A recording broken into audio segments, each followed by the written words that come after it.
એક અનોખો દેશ ભારત, જેના સંસ્કાર, સંસ્કૃતિ અને તહેવારોની ચારે દિશાઓમાં ચર્ચા ફેલાયેલી છે.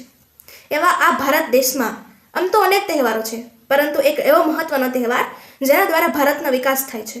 એ તહેવાર છે લોકતંત્રનો તહેવાર, મતદાનનો તહેવાર, જેમાં મતદાતા એ મહા અને મુખ્ય લોકો છે, જે આ મહાયજ્ઞમાં આહુતિ આપીને તેને એક મુકામ સુધી લઈ જાય છે. તેથી જ 26 જાન્યુઆરી 1950ના દિવસે આપણો ભારત દેશ આઝાદ થયો, ત્યારે 326મી કલમમાં ભારતને લોકશાહી ધરાવતો દેશ જાહેર કરવામાં આવ્યો કે આજથી આપણા ભારત દેશમાં લોકોથી, લોકો દ્વારા, લોકો માટે ચાલતું શાસન અમલમાં આપશે. गांव पारा खेत खलिहान सब कहते करो मतदान, छोड़ो अपने सारे काम, पहले चलो करो मतदान.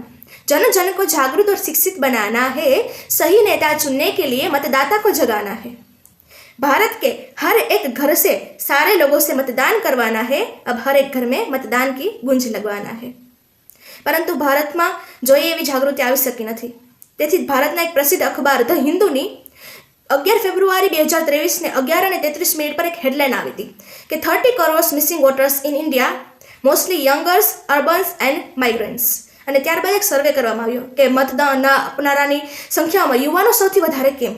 તો જાણવામાં આવ્યું કે અમુક યુવાનોને મતદાન કરવામાં રસ નથી, તેઓને લાઇનમાં ઊભું રહેવામાં તકલીફ પડે છે અને તેમને લાગે છે કે સમયની બરબાદી થઈ રહી છે, અને અમુકને ખબર જ નથી કે મતદાન શું છે, તે કેવી રીતે કરવાનું હોય છે. તો ત્યારબાદ અમુક સંસ્થાઓએ વિચાર કર્યો કે જો યુવાનોને જાગૃત કરવા હોય તો આજકાલ તે સૌથી વધુ સમય સોશિયલ મીડિયા પર પસાર કરે છે, અને સોશિયલ મીડિયા એક બેસ્ટ પ્લેટફોર્મ છે કંઈ પણ જાહેરાત કરવાનો.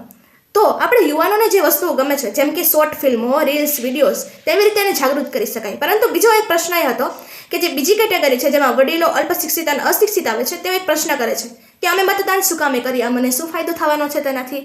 તો પહેલો મોટો ફાયદો એ છે કે તમે એક ચાપ દબાવીને તમારા હાથે તમારું ભવિષ્ય બનાવી શકો છો, અને મતદાન કરવો એ આપણો હક છે, આપણો અધિકાર છે. તો આવા લોકોને સોશિયલ મીડિયા કે આજની ટેકનોલોજી વિશે કંઈ પણ માહિતી મળેલ નથી.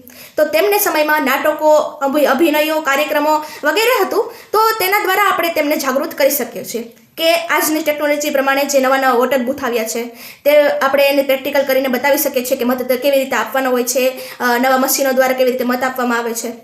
પરંતુ આ તો વાત હતી એ લોકોની જે મત નથી કરતા. હવે એ લોકો જે મત કરે છે પરંતુ ન કરવા બરાબર. એમાં અમુક આવે છે એમાં કે જે એમ વિચારે છે કે અમારા સગાવાલા ઊભા છે, અમે તો તેને જ મત આપીશું. મત આપવામાં શું છે, ગમે એને આપવાની, મારું મન થશે તેને આપીશ. મને તો જે ચુનાવ ચિહ્નની ડિઝાઇન ગમશે હું તો તેને મત આપીશ. મારી તો ફ્રેન્ડે પોતાની આંગળી પર નિશાન કરીને સેલ્ફી અપલોડ કરી, હું પણ કરીશ. મત આપી આવીશ અને પછી સેલ્ફી અપલોડ કરી, મને તો ઘણી બધી લાઇક્સ મળશે.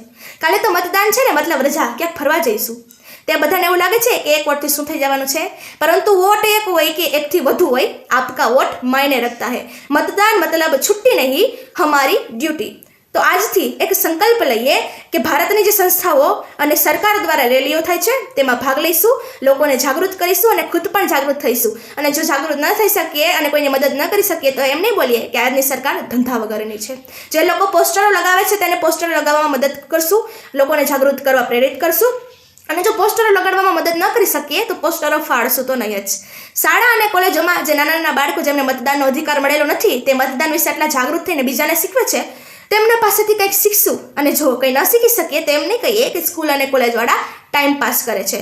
જો આપણે કંઈ ન કરી શકીએ તો કંઈ નુકસાન કરવા માટે તો વિચારશું જ નહીં. અને જો કંઈ ન કરીએ તો એક વસ્તુ તો જરૂર કરશું, મતદાન.